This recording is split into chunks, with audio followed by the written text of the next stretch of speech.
पूज्य मुनिद्वय के चरणों में बारंबार नमस्तु।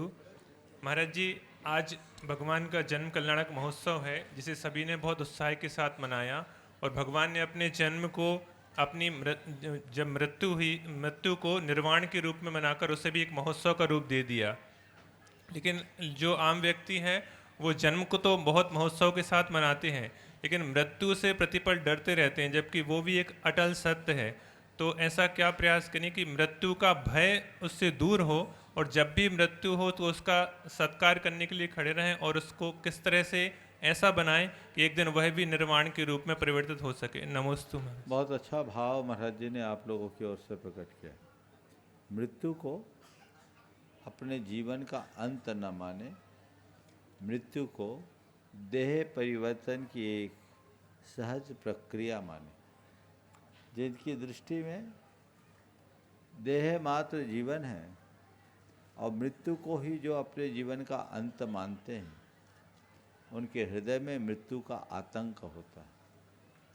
और जो मृत्यु को केवल देह परिवर्तन का आधार मानकर स्वीकारते हैं, उनको मृत्यु में भी आनंद आता है और वो मृत्यु को मृत्यु महोत्सव बनाते हैं। जैन दर्शन कहता है कि मैं तो मरने वाला हूँ ही नहीं, मुझे तो मरना ही नहीं है। जैन दर्शन यह पाठ पढ़ाता है, मैं अमर हूँ, बस देह परिवर्तन करना है।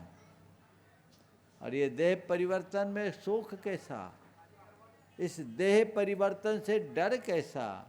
जब हम फटे वस्त्र को बदल कर खुश होते हैं, वैसे ही जीर्ण शरीर को बदलकर नया शरीर धारण करते हैं। इसमें शोक करने की कोई बात नहीं।